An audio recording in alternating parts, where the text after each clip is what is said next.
বাংলাদেশের ইতিহাসে যতগুলো গুরুত্বপূর্ণ তারিখ আছে তার মধ্যে ২৩ মার্চ একটা। ১৯৪০ সালে ২৩ মার্চ লাহোরে অল ইন্ডিয়া মুসলিম লীগের অধিবেশনে আনুষ্ঠানিকভাবে এক প্রস্তাব তুলে ধরা হয়, যেখানে বলা হয় ভারত মূলত হিন্দু ও মুসলিম নামের দুটি আলাদা জাতি নিয়ে গঠিত। তারা দাবি করে এই দুই জাতি একই দেশের অংশ হতে পারে না, এমনকি তাদের মধ্যে একসঙ্গে খাওয়া দাওয়া বা বৈবাহিক সম্পর্কও সম্ভব নয়। পাশ্চাত্য শিক্ষায় শিক্ষিত আইনজীবী মোহাম্মদ আলী জিন্নাও ঠিক এমনটাই বিশ্বাস করতেন। ১৯৪০ সালের মধ্যে তিনি নিজেকে উপমহাদেশের মুসলমানদের ত্রাতা হিসেবে নতুনভাবে প্রতিষ্ঠিত করেন। সেই অবস্থান থেকেই তিনি এই সিদ্ধান্তে পৌঁছান যে এই দুটি আলাদা জাতির স্বার্থে ভারতের ভৌগোলিক ও রাজনৈতিক বিভাজন প্রয়োজন।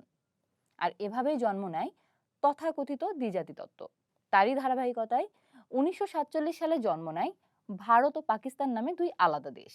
ইতিহাসের এক অদ্ভুত পরিহাস লুকিয়ে আছে এই দিনটিতে, ব্যবধান ৩১ বছরের। ১৯৪০ সালের যে ২৩ মার্চ লাহোরে পাকিস্তান রাষ্ট্রের কাঠামো রচিত হয়েছিল, ৩১ বছর পর ১৯৭১ সালের ২৩ মার্চেই সেই রাষ্ট্র কাঠামো প্রত্যাখ্যান করেছিল বাঙালিরা।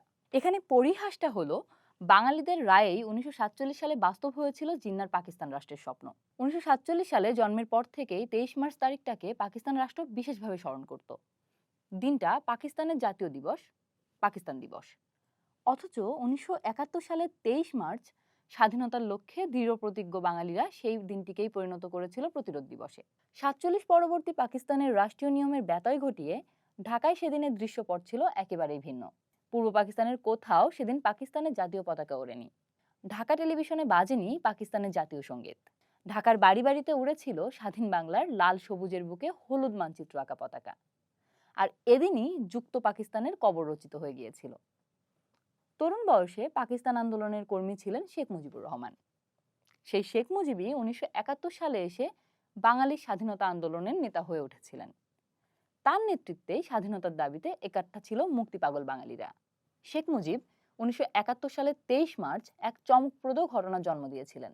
পাকিস্তানের ভবিষ্যৎ নিয়ে প্রেসিডেন্ট ইয়াহিয়া খানের সঙ্গে এক গুরুত্বপূর্ণ আলোচনায় অংশ নিতে তিনি যখন প্রেসিডেন্ট হাউসে যাচ্ছিলেন, তখন তার গাড়িতে উঠছিল স্বাধীন বাংলার পতাকা। এসব ইতিহাসের পরিহাস ছাড়া আর কি হতে পারে। ১৯৬৬ সালে লাহোরেই ৬ দফা প্রস্তাব উত্থাপন করেছিলেন শেখ মুজিব, যেখানে প্রথমবারের মতো তোলা হয় পূর্ব পাকিস্তানের প্রাদেশিক স্বায়ত্তশাসনের প্রস্তাব। মূলত এই প্রস্তাবেই স্বাধীন বাংলাদেশের চূড়ান্ত অভ্যুদয়ের ব্যাপারটি ছিল। এখানে আরও মজার বিষয় হলো, ১৯৪০ সালে পাকিস্তানকে গড়ার প্রস্তাব আর ১৯৬৬ সালে পাকিস্তানের রাষ্ট্র কাঠামোকে ভেঙে ফেলার দুটি প্রস্তাবই দেওয়া হয়েছিল লাহোরে। ১৯৭১ সালের মার্চ মাসে সেই বিশ্বাসকে চূড়ান্তভাবে প্রত্যাখ্যান করা হয়, যেখানে বলা হয়েছিল হিন্দু ও মুসলিম দুটি ভিন্ন জাতি এবং তারা একই ভূখণ্ডে শান্তিতে থাকতে পারে না। ৪৭ থেকে ৭১, মাত্র ২৪ বছরে জিন্নার দ্বিজাতি তত্ত্ব প্রত্যাখ্যান করেছিল পাকিস্তানের সংখ্যাগরিষ্ঠ জাতিগোষ্ঠী বাঙালিরা। এক সময় পাকিস্তানের স্বপ্নে বিভোর বাঙালিরা ততদিনে বুঝে গিয়েছিল, ধর্মের ভিত্তিতে গঠিত হলেই রাষ্ট্র শোষণ ও নিপীড়ন থেকে মুক্তির নিশ্চয়তা দেয় না। ২৩ মার্চ ১৯৭১ বাঙালির প্রতিরোধ দিবসে বাড়ি বাড়ি পতাকা উড়েছিল স্বাধীন বাংলার।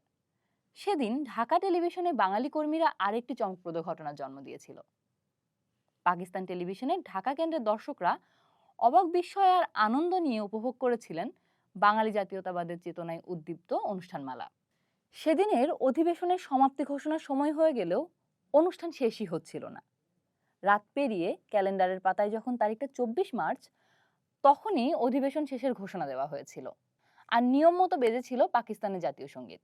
টেলিভিশনের বাঙালি কর্মীরা ২৩ মার্চ প্রতিরোধ দিবসে পাকিস্তানের জাতীয় সঙ্গীত বাজাতে চাননি। পাকিস্তানের রাষ্ট্র কাঠামোকে প্রত্যাখ্যান করে বাংলাদেশের ঘোষণাটাই যেন হয়ে গিয়েছিল পাকিস্তান টেলিভিশনের ঢাকা কেন্দ্রে।